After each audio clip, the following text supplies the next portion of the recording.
Number 1. Where are my keys? I saw them like 3 seconds ago. Search near the front door, under the bed, in the bathroom, in the spare bedroom, in the car, in the garage, on the roof of the house. Oh, they're in my hand. Hello and welcome back to Metal Straws. In today's video we're covering posts from r/CasualConversations. Let's dive right in. I'm a single guy in my early 30s who lives alone, and I really look forward to my breakfast before getting ready for work every day. It's crazy because I've been eating the exact same breakfast every morning for about 1.5 years now, and I can't believe I haven't yet gotten bored with it. In fact, I look forward to it every morning. It's a simple breakfast: oatmeal and almond milk, 2 scoops of gold standard whey protein, a little bit of honey, and the whole thing topped with walnuts and almond pieces. Sometimes I add chia seeds too if they're around. I just love this combination so much. Yes, maybe at some point I need to substitute with real protein, but this is just quick and easy for the mornings. I probably should also add a fruit to this, but I do eat fruit throughout the day. Backstory. I met a girl at the climbing gym, and we've watched each other climb several times but have been too shy to talk to one another. One day, I finally built up the courage to talk to her about one of the climbs we were both doing. Ever since then, we've started climbing together and gifting each other small things like coffee or pastry, stuff like that. I'm drawn to her positive attitude. She has a pure soul through and through. For some reason, and I've never felt this before, I truly love her as a friend. The thing is, she's moving back to her home country in August. She's bound to a scholarship in which she has to work in her home country for 6 years. I get mixed feelings of sadness that this beautiful person who's come into my life is leaving so soon. At the same time, I'm happy for her because she's going to start a new and exciting chapter in her life. I just hope that one day we'll both be where we want to be in life, and once we see each other again, our connection hasn't faded. I know she's going to do great things, and I want the best for her.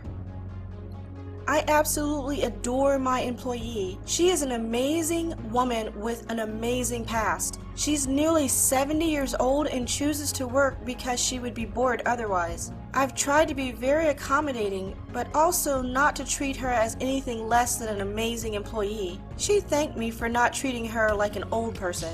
Well, today she broke my heart. She bruises easily and managed to bruise her hand. When she thought I wasn't paying attention, she was staring at her hands and said, "Whose hands are these? These aren't my hands." It broke my heart. Her body might be aging, but in her mind she will forever be a 20-something riding her Harley to a bar in the middle of nowhere. It's moments like that when her steel walls come down and you see a bit of her vulnerability. I doubt she'll see this, but in case she does, know that I respect you much more than an employee. You're a friend, and as long as you want to work, I'll make sure there's something for you to do. I got you.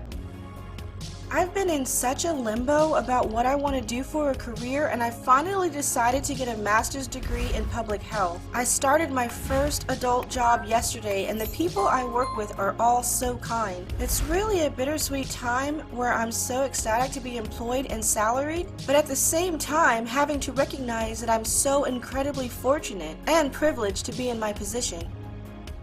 We were good friends in high school. Not best friends, but one of those friends you'd call if you were bored or spent time with during extracurriculars. He ended up going to college in California and I in our home state. We stayed in touch. A year later, he wasn't loving his situation, so he transferred to my university. I already had my group of friends and eventually he found his. We'd talk when we saw each other, but for the most part we lived separate lives. Today, a high school memory he was part of crossed my mind. I decided to give him a call after not talking for a year, and it felt like old times. We chatted about high school trips, our favorite teachers, old classmates, college memories, our favorite bars, our futures, you name it. I laughed. I got nostalgic. I smiled for the first time in a while. We've grown so much that we understand our aspirations and interests, yet our personalities and friendship remains the same. Even though we didn't spend time together in college, it felt like those 2 kids in high school again. Times are tough in the world right now. Give your old friends a call. They might need it more than you think, or maybe you might need it more than you think.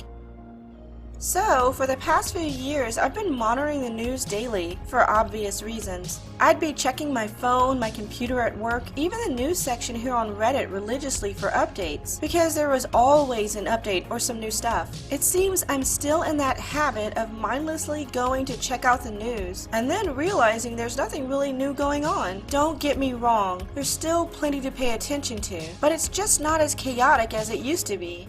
It's kinda nice to be bored by the news again. I was just curious if anyone can relate.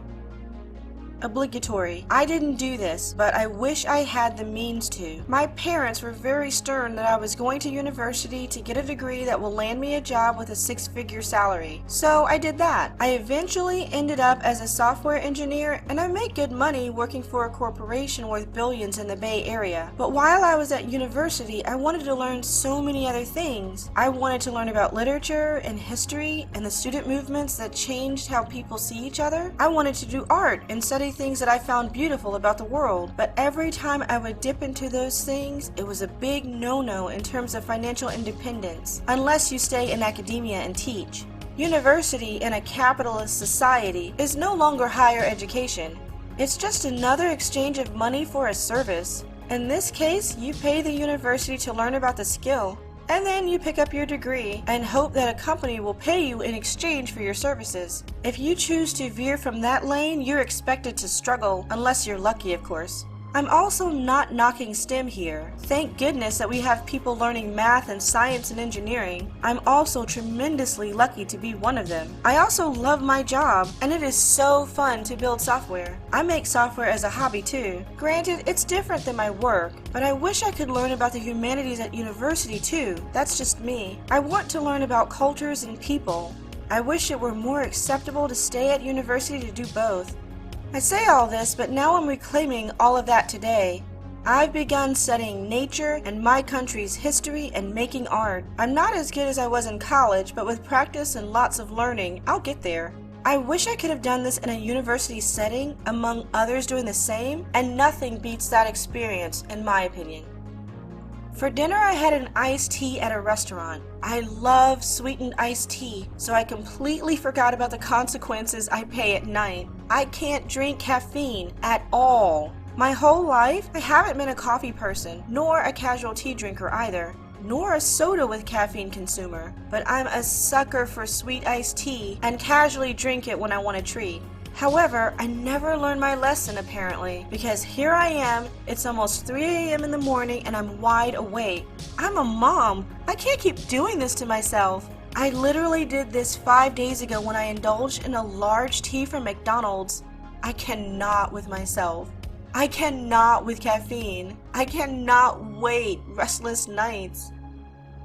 Losing the thing, my wireless earbuds under the car seat. Can't find them after weeks of looking. Order a replacement pair. Receive the replacement pair. Minutes after receiving the replacement pair, I find the old pair. Number 2, can't find the thing. I was sure I put it down on the computer desk. Look under everything on the computer desk. Look in the bathroom, in all the drawers, on all the shelves, in every cupboard. Nothing. Cannot see it anywhere. The following day, wake up, see it in plain sight on my computer desk. Number 1, where are my keys? I saw them like 3 seconds ago. Search near the front door, under the bed, in the bathroom, in the spare bedroom, in the car, in the garage, on the roof of the house. Oh, they're in my hand. So the cost of housing is crazy, especially where I live. I've been scouring online to find something affordable. I finally found a listing that I can afford. I called to schedule a time to see this Wednesday, and he asked me to give him a call Wednesday morning to confirm that I was still coming and that the apartment is still available. That set off my anxiety, but I can't make it today or tomorrow, so I'm hoping for the best. So if you pray, please pray for me, or send positive energy or anything. I'm really hoping this all works out and just wanted to share so I could get it out of my head. And that brings us to the end of r/CasualConversations. If you enjoyed watching it, give it a thumbs up. If there's another subreddit you'd like me to do, let me know in the comments. I'll see you in the next video. Bye guys.